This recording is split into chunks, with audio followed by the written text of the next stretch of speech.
Welcome to our second lesson on ellipses, and just a little starter question to get you thinking for 5 minutes or so to start off with. So we've got two equations here, two ellipses. Can you reduce them down to the standard form? Remember, that means the right hand side has to be equal to 1.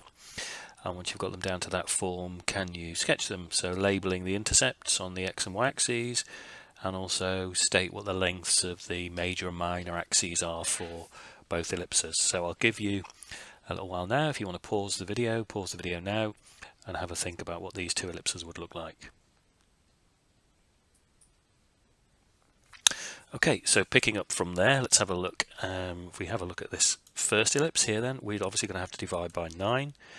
So that's going to give us a 4x squared there and a y squared over 9. Now the 4x squared looks a bit unusual compared to what we're used to seeing, but it's the same as saying x squared divided by a quarter, because that's going to help us say what the a value is, because usually we see x squared over a squared. So it's x squared over a quarter. That means a is a half, so the intercepts in the x direction are going to be half and minus half. For the y direction, it's a little bit easier, because there we're just over 9. Square root of that is 3, so the intercepts in the y direction are going to be plus or minus 3. So clearly that's where the major axis is, along the y direction, and its length is going to be 6, and the minor axis is going to be in the x direction, and its length is going to be a half, 2 lots of a quarter. Okay, so that's where we get for our first one. For our second one, so looking at this, we know the centre is going to have shifted to start with, so it's going to have moved to 1 and minus 1. Okay, and we've divided through by the 16 here, so we're going to have an x minus 1 squared all over 16 and a 4y plus 1 squared all over 4, 4 over 16 cancelling down. So we're left with the axis here being of length, the x direction being of length 4, the intercepts rather being at 4 and minus 4, so the axis length 8, and that's our major axis. Our minor axis then is going to go in the y direction, and because we've just got that y plus 1 squared over 4, it's going to have length 2 lots of the square root of 4, so it's 4 long. So it's intercepting at 2 and minus 2. So let's just have a look at what that looks like. Okay, so we got our centre, as we said, at 1 and minus 1.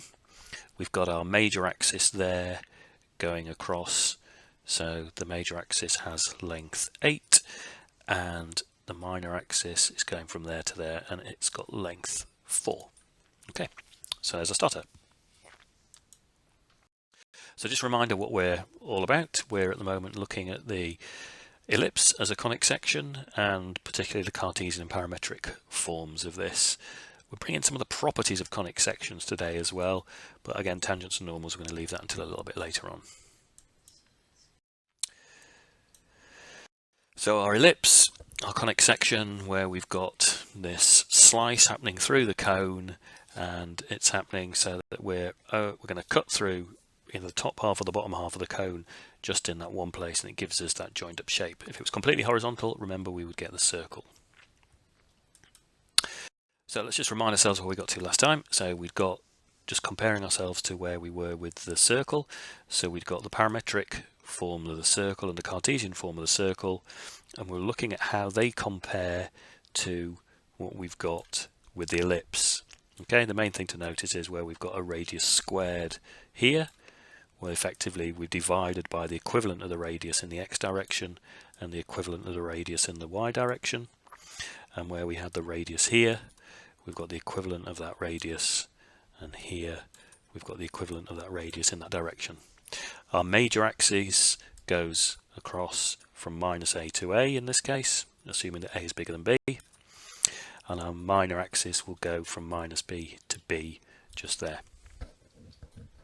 Okay, so now we're going to move on to properties a little bit, and this focus directrix property and eccentricity.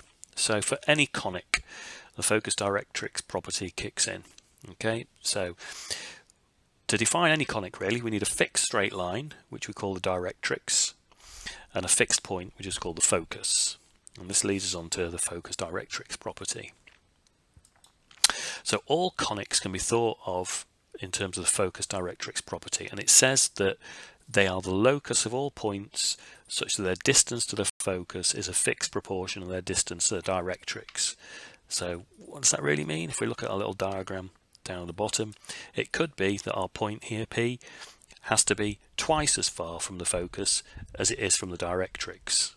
Okay, it could be that our point P here has to be half as far from the focus as it is from the directrix. And different fixed proportions give us different kinds of conics. Okay, and we give that proportion a name. That is where the eccentricity comes in. Seems a strange thing, but how eccentric is our conic? Okay, so we're looking at the distance to the focus being a fixed proportion of its distance to the directrix. So PF is E lots of PM, and the ratio there, E, is the eccentricity. When E is 0, we get a circle. Okay, in effect, there is no directrix for us to be thinking about. Okay, so we just say that the distance of the focus and the two foci coincide and give us the center of the circle. All right, so it doesn't really come into play there. If we look at when E is between 1 and 0, that's when we get the ellipse. Okay, so that distance from the focus is something like a half the distance to the directrix, or a third, or 2/3, or 4/5, or something like that. If we get exactly 1, we end up with a parabola. So the distances to the focus and the directrix go exactly the same. And if we get greater than 1, it gives us our final conic. It gives us the hyperbola. And as far as the ellipse is concerned, excuse me, the eccentricity will give us an idea of how fat that ellipse is. Okay. Excuse me. So let's just have a look at how we can determine what the eccentricity of an ellipse is if we know its equation, and how we can determine where the foci are. Okay, there are going to be 2 foci, remember. So we take our standard ellipse and we're going to say that A is greater than B. And if that is the case, it can be shown, and I'm not going to show it here, but it can be shown, and you can look in the appendix in the Delta book if you want to see how this all comes about. But it can be shown that certain relationships have to hold for the focus and for the eccentricity.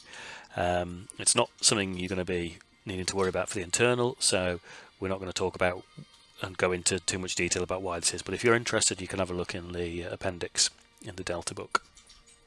So what do we get? We get the eccentricity is given by, looking at our equation, this relationship. This is how B, A, and E are connected together for an ellipse. So in practice, we know what B is, we know what A is, so we can use this expression to work out the eccentricity. Okay, and it might be more useful to have it rearranged. If I think about dividing by the A squared first, okay, then taking the E squared across to that side and taking this bit that I've divided across to the other side, I will get E squared is 1 minus B squared over A squared. Okay, so that might be a more useful form for us to look at it, because we can then just square root that to get what the eccentricity is. If we're looking at where the foci are, so the foci are going to be symmetric, okay, and we're going to get plus or minus A times E, A times the eccentricity, 0. And the directrices, where these fixed lines are, will be plus or minus A over E. Okay, so that's what we're going to get to. There is another way of thinking about this that sometimes is a bit useful, particularly if you're not that interested in what the eccentricity is. We can think about that if we said a foci are at the points plus or minus C and 0, well then B squared is A squared minus C squared. Let's just see why that is, just from back up here. Think about me multiplying this bracket out here. Okay, I would get an A squared, and I would get an A squared E squared, wouldn't I? A squared E squared, well look at where the foci are.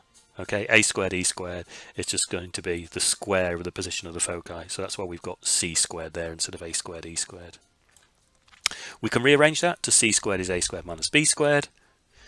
And we can also say that the eccentricity is C over A. Again, if this is C, if I divide that by A, I'm left with the eccentricity, aren't I? So sometimes that can be useful because you can just jump straight to the position of the foci. And if you get these the wrong way around, the A and the B, well, that means your major axis is in a different direction, doesn't it? If it turns out to be negative and you can't square root it, it means your axis within the other direction. So you shouldn't really get into too much trouble remembering whether it's A squared minus B squared or B squared minus A squared. Try one of them. Whichever one's positive, that's going to give you the position. Okay. So that's important stuff to remember. All right, and remember the major axis is always in that direction if A is bigger than B. Okay. This little thing here, I'll put this in the notes in the Google Classroom. It's a really nice little calculator you can play with a little bit. You can sub values in that you like. So you can say, I would like, a value to go in for the major axis, and you can say what you'd want that to be. So you can just sub that there, or the minor axis, and it'll build up the rest of it. Hit the calculate button and it builds up the rest of it for you, says what it looks like. Okay, you might sometimes get, it's impossible, I can't do that, but you can have a play. You can put the eccentricity in, you can put the focal distance, by the way, okay, so you get the focal distance, the distance between the foci, the loop length, i.e. what's the perimeter of the thing. Yeah, have a little bit of a play and see what you want to think about around that. Okay, so let's move on from there. So let's have a look at a question that we might get that we have to do. Okay, so we might have to determine eccentricity, we might have to determine where the foci are. So I've just popped up back on the screen where we got to on the previous slide, just our expressions with the formula for the foci, the directrices, and also our alternate way of looking at it if we just said the foci are at plus or minus C0. So let's bring up a question rather. So this question does have an equation. It's got an equation of ellipse x squared over 16 plus y squared over 9 is 1. We want to sketch it. I'm going to find the value of the eccentricity, state the coordinates of the foci, and give it in parametric form. The first part and the last part we could do already without what we've just introduced in this lesson. But parts B and C we're going to need to have a think about separately. So let's have a look at sketching the ellipse first of all. So if you want to pause the video now, have a think about what you think that might be.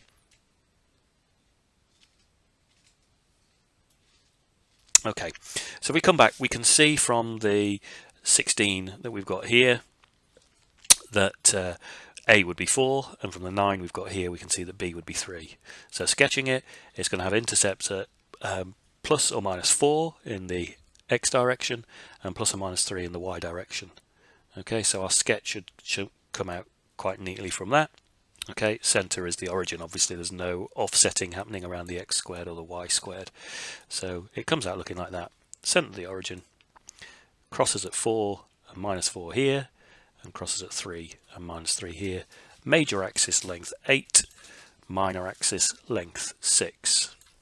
Okay, find the value of the eccentricity. So we can jump to this expression here. E squared is 1 minus b squared over a squared. So if we start off with that, let's see what pops up. So b and a, well, we've got b squared and a squared here, so we can just put the 9 and the 16. 1 minus 9/16.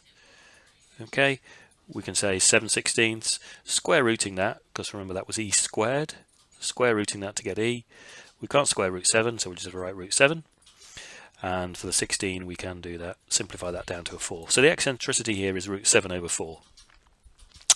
Now state the coordinates of the foci of the ellipse. We've got this way of getting the foci, plus or minus a, e, and 0, the direction we're in, because we've got the major axis in the x direction. So we're able to say then, we've got our expression for e, we know that a is 4 from here, so we can just multiply them together. Okay, plus or minus 4 by 7 over 4, root 7 over 4, that's plus or minus root 7 and 0. We could have used this idea here to do this directly, particularly if we didn't want to work out the eccentricity in the first place. If we hadn't done that step, because we could just go straight to c squared is a squared minus b squared. Alright, if we look at that, so c squared is a squared, 16, minus b squared. 16 minus the 9 is 7, that's c squared. Square root it, we get the root 7 again. Give a parametric form. I'll let you have a think about that. You should be able to do these quite easily now, so just pause for a second. What's the parametric form for this ellipse? Okay, well, as we've got a squared is 16, and we've got b squared is the 9, we've got the 4 and the 3, and we know we've got cos and we've got sine. So it's just going to drop out nicely to give us 4 cos theta and 3 sine theta for y. Okay. Pretty much what we're doing today's lesson. That's all I wanted to whiz on through with you. So we've just added to our ideas of being able to determine and move between Cartesian and parametric forms and think about where the major and the minor axes are and where our intercepts are so we can sketch. We've now added in this idea of foci and the eccentricity. Directrices are important in the definition of an ellipse, but for some reason that don't feature really in this standard, so you don't need to worry too much about the expressions for the directrices. The eccentricity and the foci are the main things for us to add to what we've been doing. So I've popped some questions up there. This is all in the Google Classroom as well. So into the Delta textbook, if you can do those questions that are appearing here, please do them on paper. Please show full working. You can then use the Cam Scanner app that I've recommended in Google Classroom. If you download that onto your phones, it will give you really nice scans. It will crop them down automatically to the right size of the piece of paper, so you don't get all these nice bits of, oh, I can see what table you put this on by the tablecloth, or who was holding it. Hello, Michael, saw you holding the last ones. So those sorts of things, you can get all those automatically cropped out, put them into Cam Scanner app, save them as PDFs. You can put them all as a single file, and then you can just bring them into the Google Classroom assignment and turn them in so that I can mark them for you. But it's important I can see all your work. I can see exactly what you've been doing. I can mark it up nicely. You'll see that it makes the fact that there's a PDF there makes it really easy for me to mark it up and indicate some other things you might want to think about at certain different points in the questions. But it really does help a lot if we can do that, please.